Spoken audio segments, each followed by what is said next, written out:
Hello everyone, welcome to Study Smart tutorial. Today I will explain dissolution of partnership firm. Dissolution of partnership firm means complete close down of the firm is called as an dissolution. In dissolution of partnership firm, there are three accounts are maintained: realization account, partners capital account, and cash or bank account. For example, Anil and Sunil are partner, sharing profit and losses in the ratio of equally. Their balance sheet as on 31st 3 2018. So, two partners the balance sheet ಕೊಟ್ಟಿದ್ದಾರೆ. And then on the above date, the firm was dissolved. So firm dissolved ಆಗಿರೋದು 31st 3 2018 ಅಲ್ಲಿ. So debtor realise 10% less, stock realise 10% more, building 62,000. Vehicle which was unrecorded realized 4,000. Furniture was taken over by Anil 9,000 and creditor at 10% less. Interest on bank overdraft due 500. Mr. Sunil taken over his wife loan. Dissolution expenses 3,000. So here we have to prepare three types of accounts: realization, partners capital, and then bank account. So ಈ ಸಮ್ಮಲ್ಲಿ asset and then liabilities ಕೊಟ್ಟಿದ್ದಾರೆ. Asset realised ಆಗಿದೆ, realised means sold ಆಗಿದೆ, and then liabilities paid off ಆಗಿರೋಂಥ transactions ಕೊಟ್ಟಿದ್ದಾರೆ. First ನಾವು realisation ಅಕೌಂಟನ್ನು prepare ಮಾಡಬೇಕು. ರಿಯಲೈಸೇಷನ್ ಅಕೌಂಟ್ ಪ್ರಿಪೇರ್ ಮಾಡಬೇಕಾದ್ರೆ here we have to concentrate at both on balance sheet and then adjustment. First realisation account prepare ಮಾಡಬೇಕಾದ್ರೆ ಕ್ಯಾಶನ್ನ ಬಿಟ್ಟು, cash except cash, debtor up to goodwill ತನಕ ಟ್ರಾನ್ಸಾಕ್ಷನ್ನ ನಾವು ಅಸೆಟ್ ಇದೆ ಒನ್ ಅಕೌಂಟಿಂದ ಅನದರ್ ಅಕೌಂಟ್ ಮೇಂಟೈನ್ ಮಾಡಬೇಕಾದ್ರೆ ಯಾವಾಗಲೂ ಕೂಡ ಟ್ರಾನ್ಸಾಕ್ಷನ್ ಅಪೋಸಿಟ್ ಸೈಡಲ್ಲಿ ರೆಕಾರ್ಡ್ ಆಗ್ತಾ ಹೋಗುತ್ತೆ. ಇಲ್ಲ ಅಸೆಟಲ್ಲಿದೆ, ಪೋಸ್ಟಿಂಗ್ ಆದಾಗ ನಾವೆಲ್ಲಿ ರೆಕಾರ್ಡ್ ಮಾಡಬೇಕು? ಡೆಬಿಟ್ ಸೈಡಲ್ಲಿ ರೆಕಾರ್ಡ್ ಮಾಡಬೇಕು. Debtor 15, stock 18, furniture 12 and machinery 20, building 50,000, goodwill 10,000. ಎಲ್ಲ ಬುಕ್ ವ್ಯಾಲ್ಯೂಸ್ನ ಜಸ್ಟ್ ಪೋಸ್ಟಿಂಗ್ ಮಾಡ್ತಾ ಬರಬೇಕು. ಆ್ಯಂಡ್ ದೆನ್ ಲಯಾಬಿಲಿಟೀಸ್ ಯಾವುದೆಲ್ಲ ಲಯಾಬಿಲಿಟೀಸ್ ಇದೆ ಅಂತ ಹೇಳಿದ್ರೆ creditor, BP, bank overdraft, Mrs Sunil loan account, and then profit and loss capital ಇದೆ. ಈ ಪ್ರಾಫಿಟ್ ಆ್ಯಂಡ್ ಲಾಸ್ ಕ್ಯಾಪಿಟಲ್ ನಾವು ಯಾವಾಗಲೂ ಕೂಡ ಪಾರ್ಟ್ನರ್ಸ್ ಕ್ಯಾಪಿಟಲ್ ಅಕೌಂಟಲ್ಲಿ ರೆಕಾರ್ಡ್ ಮಾಡಬೇಕಾಗಿರುತ್ತೆ. As usual admission of a ಪಾರ್ಟ್ನರಲ್ಲಿ ನಾವು ಪಾರ್ಟ್ನರ್ಸ್ ಕ್ಯಾಪಿಟಲ್ ಅಕೌಂಟ್ಗೆ ಏನೆಲ್ಲ ಟ್ರಾನ್ಸಾಕ್ಷನ್ಸ್ ತಗೊಳ್ತೇವೆ ಅದೇ ರೀತಿ ಇಲ್ಲೂ ಕೂಡ ಮಾಡಬೇಕು. ಪಾರ್ಟ್ನರ್ಸ್ ಕ್ಯಾಪಿಟಲಲ್ಲಿ ಟ್ರಾನ್ಸ್ಫರ್ ಆಗೋಂಥ ಟ್ರಾನ್ಸಾಕ್ಷನ್ಸ್ನ ನಾವು ರಿಯಲೈಸೇಷನ್ಗೆ ತಗೊಳ್ಬಾರ್ದು. here we only record the liabilities like creditor, BP, overdraft and Mrs Sunil's loan.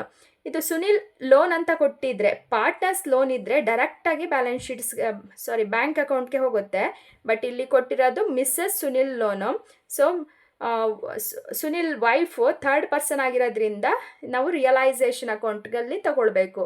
Bank loan ಕೊಟ್ಟಿದ್ರೂ ಕೂಡ ನೀವು ರಿಯಲೈಸೇಷನಲ್ಲಿ ತಗೊಳ್ಬೇಕು. ಅದೇ ಪಾರ್ಟ್ನರ್ ಲೋನ್ ಆಗಿದ್ದರೆ ಮಾತ್ರ ನಾವು ಡೈರೆಕ್ಟಾಗಿ ಬ್ಯಾಂಕ್ ಅಕೌಂಟ್ಗೆ ತಗೊಳ್ಬೇಕಾಗಿರುತ್ತೆ.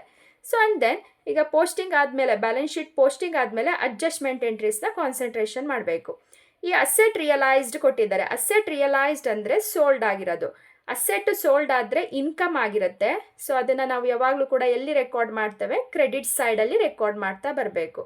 So asset company wind up ಆಗಬೇಕಾದ್ರೆ ಬುಕ್ ಎಲ್ಲ ಲಾಸ್ಟ್ ಇಯರ್ ಬ್ಯಾಲೆನ್ಸ್ ಶೀಟಲ್ಲಿ ಕೊಟ್ಟಿರೋಂಥ ಎಲ್ಲ ಅಸೆಟ್ಸು ನಾವು ರೆಕಾರ್ಡ್ ಮಾಡಬೇಕಾಗಿರುತ್ತೆ.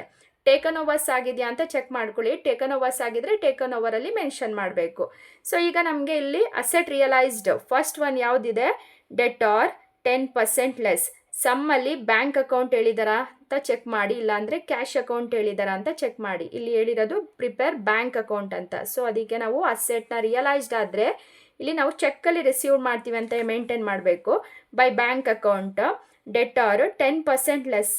ಡೆಟಾರ್ ವ್ಯಾಲ್ಯೂ 15 ಇದೆ. ಸೊ 15,000 ಇಂಟು 10/100 ಲೆಸ್ ಅಂತ ಕೊಟ್ಟಿದ್ದಾರೆ. ಲೆಸ್ ಆ್ಯಂಡ್ ದೆನ್ ಡಿಸ್ಕೌಂಟ್ ಅಂತ ಕೊಟ್ಟಿದ್ರೆ ಮೈನಸ್ ಮಾಡಬೇಕು. ಅದೇ ಮೋರ್ ದ್ಯಾನ್ ಅಂತ ಹೇಳಿದಾಗ ಬುಕ್ ವ್ಯಾಲ್ಯೂಗೆ ಆ್ಯಡ್ ಮಾಡ್ಕೊಳ್ಬೇಕಾಗಿರುತ್ತೆ. ಈಗ ಇಲ್ಲಿ ಕೊಟ್ಟಿರೋದು ಲೆಸ್ ದ್ಯಾನ್ 15,000 - 1,500 13,500. ನಾವು ರಿಯಲೈಸ್ಡ್ ಅಂತ ಹೇಳಿದ್ರೆ ಇನ್ಕಮ್ ಆಗಿರುತ್ತೆ. ಅನ್ರಿಯಲೈಸ್ಡ್ ಅಸೆಟ್ ಸೋಲ್ಡ್ ಆಗದೆ ಇರೋದನ್ನು ನಾವು ಡೆಬಿಟಲ್ಲಿ ರೆಕಾರ್ಡ್ ಮಾಡಬೇಕು. ಸೋಲ್ಡ್ ಆಗಿರೋದನ್ನು ಯಾವಾಗಲೂ ನಾವು ಎಲ್ಲಿ ರೆಕಾರ್ಡ್ ಮಾಡಬೇಕು? ಕ್ರೆಡಿಟ್ ಸೈಡಲ್ಲಿ ರೆಕಾರ್ಡ್ ಮಾಡಬೇಕಾಗಿರುತ್ತೆ. ನೆಕ್ಸ್ಟು ಸ್ಟಾಕ್ ರಿಯಲೈಸ್ 10% ಮೋರ್ ಅಂತ ಕೊಟ್ಟಿದ್ದಾರೆ. ಸೊ ಸ್ಟಾಕ್ 18,000 ಇದೆ. ಆ 18,000ಗೆ 10% ಮಾಡಿ 1,800 ಬರುತ್ತೆ. 18,000 ಪ್ಲಸ್ 1,800 ಟೋಟಲ್ 19,800. ನೆಕ್ಸ್ಟ್ ಬಿಲ್ಡಿಂಗ್ ಇದೆ. ಬಿಲ್ಡಿಂಗ್ ಎಷ್ಟಿದೆ? 62 ಇದೆ. ಓಕೆ, ಸೊ ಈಗ ಅಸೆಟ್ ರಿಯಲೈಸ್ಡ್ ಅಂದಾಗ ಫಸ್ಟು ಅನ್ರಿಯಲೈಸ್ಡ್ ಅಸೆಟ್ಸಲ್ಲಿ ನಾವು ಚೆಕ್ ಮಾಡ್ಕೊಳ್ಬೇಕು. ಡೆಟಾರ್ ಇದೆ, ಸ್ಟಾಕ್ ಇದೆ, ಫರ್ನಿಚರ್, ಸಮ್ಮಲ್ಲಿ ನಮಗೆ ಟೇಕನ್ ಓವರ್ಸ್ ಆಗಿದೆ. ಟೇಕನ್ ಓವರ್ಸ್ ಆಗಿದ್ದಾಗ ನಾವು ರಿಯಲೈಸ್ಡ್ ಇನ್ಫಾರ್ಮೇಷನಲ್ಲಿ ಬರೀಬಾರ್ದು. ನೆಕ್ಸ್ಟು ಮೆಷಿನರಿ ಮತ್ತು building.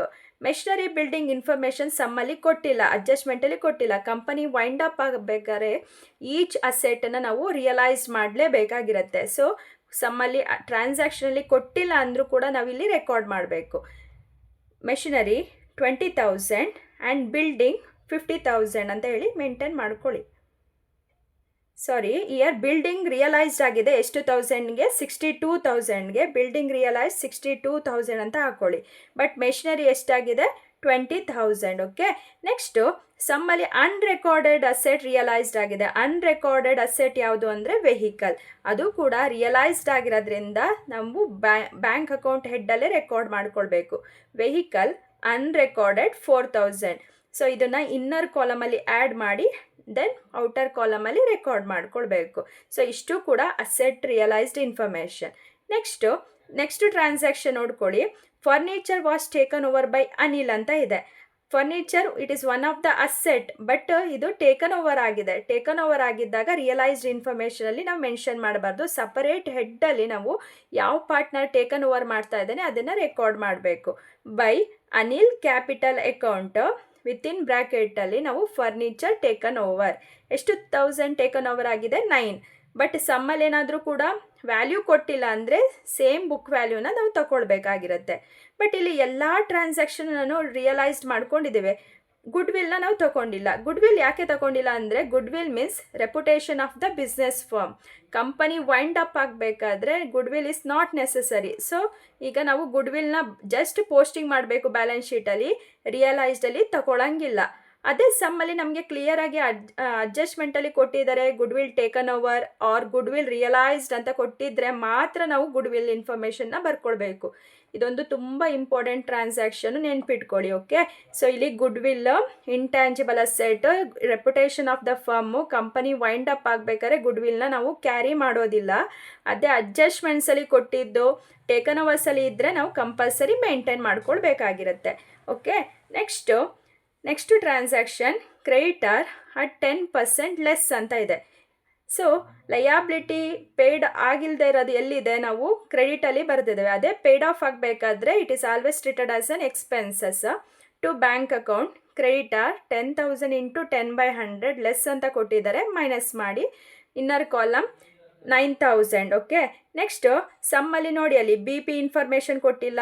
Okay, bills payable information ಕೊಟ್ಟಿಲ್ಲ ಅಂದಾಗ ನಾವೇನು ಮಾಡಬೇಕು? ಲಯಾಬಿಲಿಟಿ ಪೇಯ್ಡ್ ಆಫ್ ಆಗಿದೆ 6,000 ಅಂತ ಹೇಳಿ ಅಸ್ಯೂಮ್ ಮಾಡಬೇಕು. ಬಿ ಪಿ 6,000ನ ಕ್ಯಾರಿ ಮಾಡ್ಕೊಳ್ಬೇಕು. Okay, next over draft 4,000. All the liabilities paid of ಆಗುತ್ತೆ ಕಂಪನಿ ವೈಂಡ್ ಅಪ್ ಆಗಬೇಕಾದ್ರೆ. ಈಚ್ ಆ್ಯಂಡ್ ಎವ್ರಿ ಲಯಾಬಿಲಿಟೀಸ್ನ ನಾವೆಲ್ಲಿ ತೊಗೊಳ್ಬೇಕು? ಡೆಬಿಟಲ್ಲಿ ತೊಗೊಳ್ಬೇಕು. ಬ್ಯಾಂಕ್ ಓವರ್ ಡ್ರಾಫ್ಟ್ 4 ಇದೆ. ಆ 4,000ಗೆ ನಾವು ಇಲ್ಲಿ ಸಮ್ಮಲ್ಲಿ ಇಂಟ್ರೆಸ್ಟ್ ಇದೆಯಾ ಅಂತ ಚೆಕ್ ಮಾಡಿ. ಬಟ್ ಇಲ್ಲಿ ಇಂಟ್ರೆಸ್ಟ್ ಕೊಟ್ಟಿದ್ದಾರೆ, ಇಂಟ್ರೆಸ್ಟ್ ಡ್ಯೂ ಅಂತ. ಸೊ ಇದನ್ನು ಆ್ಯಡ್ ಮಾಡಿಕೊಂಡು ಔಟರಲ್ಲಿ 4,500 ಅಂತ ರೆಕಾರ್ಡ್ ಮಾಡಬೇಕು. ಮಿಸ್ಸಸ್ ಸುನಿಲ್ ಲೋನನ್ನು ಯಾಕೆ ತಗೊಳ್ತಾ ಇಲ್ಲ ಅಂದರೆ ಸುನಿಲ್ಲೇ ಟೇಕನ್ ಓವರ್ ಮಾಡಿದ್ದಾರೆ, ಟ್ರಾನ್ಸಾಕ್ಷನ್ಲಿ ಕ್ಲಿಯರ್ ಮೆನ್ಷನ್ ಮಾಡಿದ್ದಾರೆ. ಅದಕ್ಕೆ ಫಸ್ಟು ಲಯಾಬಿಲಿಟಿ ಪೇಯ್ಡ್ ಆಫ್ ಆಗಿರೋದನ್ನು ರೆಕಾರ್ಡ್ ಮಾಡಿ ಔಟ್ರಲ್ಲಿ ಬರೀಬೇಕು. Next last transaction mister Sunil taken over his wife loan. Wife ಲೋನ್ನ ಸುನಿಲೇ ಟೇಕನ್ ಓವರ್ ಮಾಡ್ತಾ ಇದ್ದಾರೆ. ಕ್ರೆಡಿಟರ್ ಇದೆ, ಪೋಸ್ಟಿಂಗ್ ಆದಾಗ ಅದು ಡೆಬಿಟ್ ಸೈಡಲ್ಲಿ ಬರುತ್ತೆ. To Sunil loan account within bracket wife loan taken over. Okay, but ಸಮ್ಮಲ್ಲಿ ಟ್ರಾನ್ಸಾಕ್ಷನಲ್ಲಿ ವ್ಯಾಲ್ಯೂ ಕೊಟ್ಟಿಲ್ಲ ಅಂದರೆ ನಾವು ಬುಕ್ ವ್ಯಾಲ್ಯೂಸ್ನೇ ಕ್ಯಾರಿ ಮಾಡಬೇಕಾಗಿರುತ್ತೆ. ಸೊ 5,000 ಅಂತ ಹೇಳಿ ರೆಕಾರ್ಡ್ ಮಾಡಿ. Next last transaction dissolution expenses. all the expenses is always maintained under debit side. Okay, so under the head bank account to bank account dissolution expenses 3000. So ಇದಿಷ್ಟು ಕೂಡ realisation ಅಕೌಂಟಲ್ಲಿ ಅಂತ ಬರೋ ಅಂಥ ಟ್ರಾನ್ಸಾಕ್ಷನ್ಸ್. ತುಂಬ ಇಂಪಾರ್ಟೆಂಟ್ ಟ್ರಾನ್ಸಾಕ್ಷನು ಗುಡ್ವಿಲ್. ಆ ಗುಡ್ವಿಲ್ಲು realised ಆಗಿಲ್ಲ ಅಂತ ಹೇಳಿದ್ರೆ ಜಸ್ಟ್ ಪೋಸ್ಟಿಂಗ್ ಅಷ್ಟೇ. ನಾವು ಇಲ್ಲಿ ರಿಯಲೈಸ್ ಸೈಡಲ್ಲಿ ಮೇಂಟೈನ್ ಮಾಡೋಂಗಿಲ್ಲ ಮತ್ತು ಟೇಕನ್ ಓವರಲ್ಲಿ ಮೇಂಟೈನ್ ಮಾಡೋಂಗಿಲ್ಲ. ಅದೇ ಅಡ್ಜಸ್ಟ್ಮೆಂಟಲ್ಲಿ ಕೊಟ್ಟಿದ್ದರೆ ನಾವು ಕಂಪಲ್ಸರಿ ರೆಕಾರ್ಡ್ ಮಾಡಬೇಕಾಗಿರುತ್ತೆ. And then add both the sides. Okay, and then find out the profit or losses of the firm. Okay, year ನಮಗೆ ಸಮ್ಮಲ್ಲಿ ಪ್ರಾಫಿಟ್ ಇನ್ಕರ್ಡ್ ಆಗಿದೆ. ಸೊ ಪ್ರಾಫಿಟ್ ಆಗಿರೋದ್ರಿಂದ ಈಚ್ ಪಾರ್ಟ್ನರ್ಗೆ ಟ್ರಾನ್ಸ್ಫರ್ ಮಾಡಬೇಕು. ಬಟ್ ರೇಷಿಯೋಸ್ ಕೊಟ್ಟಿಲ್ಲ, ಬಿಗಿನಿಂಗಲ್ಲೇ ಈಕ್ವಲಿ ಅಂತ ಮೆನ್ಷನ್ ಮಾಡಿದ್ದಾರೆ. ಸೊ ಈಕ್ವಲಿ ಅಂದಾಗ 800 ಇಂಟು 1/2 1/2 400 400. ಇದು ರಿಯಲೈಸೇಷನ್ ಅಕೌಂಟ್. ನೆಕ್ಸ್ಟ್ ಪಾರ್ಟ್ನರ್ಸ್ ಕ್ಯಾಪಿಟಲ್ನ ಪ್ರಿಪೇರ್ ಮಾಡಬೇಕು. ಪಾರ್ಟ್ನರ್ಸ್ ಕ್ಯಾಪಿಟಲಲ್ಲಿ 2 ಪಾರ್ಟ್ನರ್ಸ್ ನೇಮ್ಸ್ ಕೊಟ್ಟಿದ್ದಾರೆ, Anil Sunil. Both the side debit and credit ಸೈಡಲ್ಲಿ ಓಪನ್ ಮಾಡಬೇಕು. ಫಸ್ಟು ನಾವು ಪ್ರಿಪೇರ್ ಮಾಡಬೇಕಾದ್ರೆ ಬ್ಯಾಲೆನ್ಸ್ ಶೀಟ್ನ ನೋಡಬೇಕು. ಬ್ಯಾಲೆನ್ಸ್ ಶೀಟಲ್ಲಿ ಕಂಪಲ್ಸರಿ 3 ಟ್ರಾನ್ಸಾಕ್ಷನ್ಸ್ ತಗೊಳ್ಬೇಕಾಗಿರುತ್ತೆ. ಯಾವುದು 3 ಟ್ರಾನ್ಸಾಕ್ಷನ್ಸ್ ಅಂತ ಹೇಳಿದ್ರೆ capital, reserve fund and profit and loss account. ಸಮ್ಮಲ್ಲಿ profit and loss either may be ಅಸೆಟಲ್ಲಿರುತ್ತೆ ಆರ್ ಮೇ ಬಿ ಲಯಾಬಿಲಿಟಿ ಸೈಡಲ್ಲಿರುತ್ತೆ. ಸೊ ಯಾವ್ದು ಸೈಡಲ್ಲಿರುತ್ತೆ ಅದನ್ನು ಪೋಸ್ಟಿಂಗ್ ಮಾಡ್ಕೊಳ್ಬೇಕು. ಬಟ್ ಈಗ ನಮಗೆ ಲಯಾಬಿಲಿಟಿ ಸೈಡಲ್ಲಿದೆ ಪ್ರಾಫಿಟ್ ಆ್ಯಂಡ್ ಲಾಸು ಮತ್ತು capital. Profit and loss capital liability ಇರೋದ್ರಿಂದ ಪೋಸ್ಟಿಂಗ್ ಮಾಡಿದಾಗ ನಮಗೆ ಎಲ್ಲಿ ಬರುತ್ತೆ, ಕ್ರೆಡಿಟ್ ಸೈಡಲ್ಲಿ ಬರುತ್ತೆ. ಇದು ಒಂದು ಕ್ಯಾಪಿಟಲ್ ಅಕೌಂಟ್. ಕ್ಯಾಪಿಟಲ್ ಅಕೌಂಟನ್ನು ಪ್ರಿಪೇರ್ ಮಾಡಬೇಕಾದ್ರೆ ಕ್ಯಾಪಿಟಲ್ ಅಂತ ಹೇಳಿ ರೆಕಾರ್ಡ್ ಮಾಡಬಾರ್ದು. It is always treated as an balance brought down. By balance brought down 52,000 45,000. ಇದು ಎಲ್ಲಿಂದ ತೊಗೊಂಡಿದ್ದೀವಿ ಅಂದರೆ ಬ್ಯಾಲೆನ್ಸ್ ಶೀಟಲ್ಲಿದೆ ನೋಡಿ, 52 and 45,000. Okay, next profit and loss ಇದೆ. ಆ ಪ್ರಾಫಿಟ್ ಆ್ಯಂಡ್ ಲಾಸ್ನ ನಾವೆಲ್ಲಿ ತೊಗೊಳ್ಬೇಕು, ರಿಯಲೈಸೇಷನ್ ಅಕೌಂಟ್ ಕ್ರೆಡಿಟ್ಸ್. ಡೆಬಿಟಲ್ಲಿದೆ, ಪೋಸ್ಟಿಂಗ್ ಆದಾಗ ಕ್ರೆಡಿಟಲ್ಲಿ ಬರುತ್ತೆ. 8,000ನ ಈಕ್ವಲಿ ಡಿಸ್ಟ್ರಿಬ್ಯೂಟ್ ಮಾಡಬೇಕು, 4,000 ಆ್ಯಂಡ್ 4,000. ನೆಕ್ಸ್ಟ್ ಇನ್ಯಾವುದೂ ಟ್ರಾನ್ಸಾಕ್ಷನ್ ಬ್ಯಾಲೆನ್ಸ್ ಶೀಟಲ್ಲಿ ಇರೋದಿಲ್ಲ.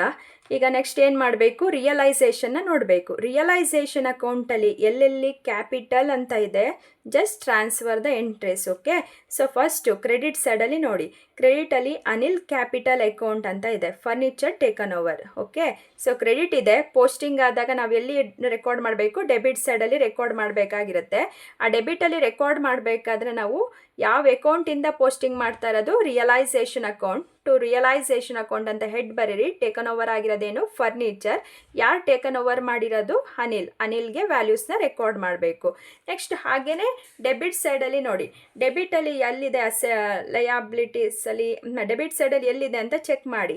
ಬಟ್ ಇಲ್ಲಿದೆ ನೋಡಿ, ಡೆಬಿಟಲ್ಲಿ to Sunil capital account and then profit transfer to partners capital. ಎಲ್ಲೆಲ್ಲಿ ಕ್ಯಾಪಿಟಲ್ ಅಂತ ಇದೆ ಆ ಟ್ರಾನ್ಸಾಕ್ಷನ್ಸ್ನ ನಾವು ಪೋಸ್ಟಿಂಗ್ ಮಾಡ್ತಾ ಬರಬೇಕು. ಸೊ ಎರಡೂ ಕೂಡ ಡೆಬಿಟ್ ಇದೆ, ಪೋಸ್ಟಿಂಗ್ ಆದಾಗ ನಮಗೆ ಯಾವ ಸೈಡಲ್ಲಿ ಬರುತ್ತೆ, ಕ್ರೆಡಿಟ್ ಸೈಡಲ್ಲಿ ಬರುತ್ತೆ. So by realisation account missus Sunil loan taken over 5,000 and then profit realisation account ಡೆಬಿಟಲ್ಲಿದೆ, ಪೋಸ್ಟಿಂಗ್ ಆದಾಗ credit side. By realization account 400. Okay, and then add both the side and then find out the balancing figure of the each partner. Okay, here we have to treat it, the balance figure is always treated as a bank. Complete ಆಗಿ company wind up ಆಗಬೇಕಾದ್ರೆ ನಾವು settle ಮಾಡೋದು check ಅಥವಾ ಕ್ಯಾಶಲ್ಲಿ. So ಅದಕ್ಕೋಸ್ಕರ ಇಲ್ಲಿ ನಾವು to bank account ಅಂತ ಹೇಳಿ ಟ್ರೀಟ್ ಮಾಡಬೇಕು ಈಚ್ ಪಾರ್ಟ್ನರ್ಸ್ಗೆ. ಓಕೆ, ಇಲ್ಲಿ ಬಂದಿರೋಂಥ ಬ್ಯಾಲೆನ್ಸಿಂಗ್ ಫಿಗರ್ನ ನಾವು ಬ್ಯಾಂಕ್ ಅಂತ ಟ್ರೀಟ್ ಮಾಡಬೇಕು. ನೆಕ್ಸ್ಟು ನಾವು ಬ್ಯಾಂಕ್ ಅಕೌಂಟನ್ನು ಪ್ರಿಪೇರ್ ಮಾಡಬೇಕು. ಬ್ಯಾಲೆನ್ಸ್ ಶೀಟ್ ಅಲ್ಲ, ಕಂಪನಿ ವೈಂಡ್ ಅಪ್ ಆಗಬೇಕಾದ್ರೆ ನಾವು ಪ್ರಿಪೇರ್ ಮಾಡೋದು bank account. Okay, bank account prepare ಮಾಡಬೇಕಾದ್ರೆ ಫಸ್ಟು ಬ್ಯಾಲೆನ್ಸ್ ಶೀಟ್ ಇಂದ ಒಂದು ಟ್ರಾನ್ಸಾಕ್ಷನ್ಸ್ನ ಕಂಪಲ್ಸರಿ ತೊಗೊಳ್ಬೇಕು. ಅದು ಯಾವುದು ಅಂತ ಹೇಳಿದ್ರೆ ಬಿಗಿನಿಂಗಲ್ಲಿ ಕೊಟ್ಟಿರೋಂಥ ಅಸೆಟ್ ಕ್ಯಾಶು 5,000 ಇದೆ.